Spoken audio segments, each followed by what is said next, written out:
this was basically a war where China didn't really want to see either side win.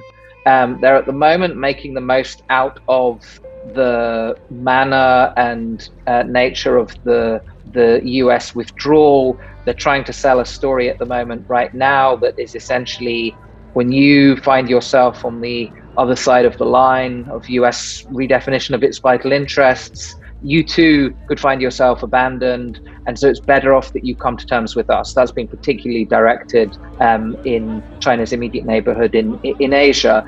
But they didn't want to see the Taliban win either. Although they have a long-standing relationship with the Taliban going back to the last time they were in power, they've never found an Islamist movement of this nature to be something that they're remotely comfortable dealing with.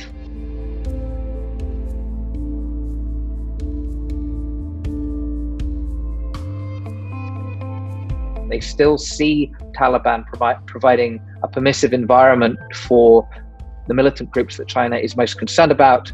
At least the manner of this victory meant that it didn't have kind of catastrophically immediate destabilizing effects across the entire region, but they still worry that groups such as the TTP, the Pakistani Taliban, will be able to operate with greater facility in Afghanistan in future, and will have the capacity to hit projects and Chinese personnel as well.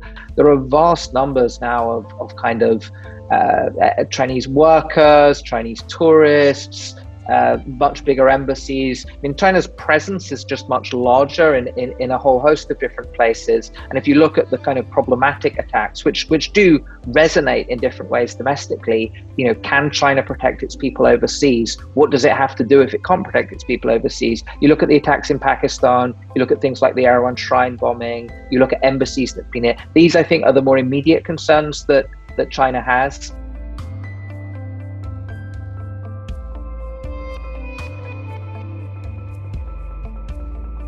China sees Afghanistan as kind of a trap.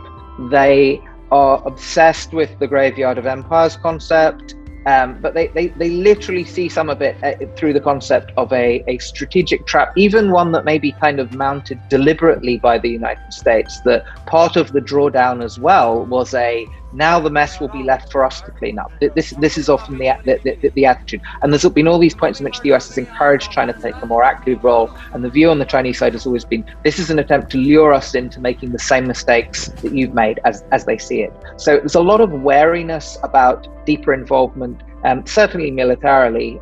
They've conducted kind of minimal counter-terrorist paramilitary type activities in Badakhshan, for instance, that they did with the cooperation of the Afghan government then. But even that I would see as rather difficult in the new circumstances. But when it comes to the kind of depth of political involvement and economic involvement, I think the sense is still that they need to tread quite carefully. The really big projects, like that copper mine, for instance, or even the kind of expansive forms of infrastructure connections and things that you might see under the Belt and Road, I think there's a lot more trepidation. I think they know that to be able to actually extract economic benefits from these things, the political and security context needs to be stable for a pretty long arc. And I think if it is, they may revisit this question. But I think what they'll do is they'll dangle a lot of kind of, you know, there's a lot more that we can do. Here's the big investment package that can come in and all these sorts of things, partly as a way of exercising leverage over the Taliban. I think this kind of story that China has is quite important to the way that it projects power as well. But I think in practical terms in Afghanistan, they're going to tread quite warily.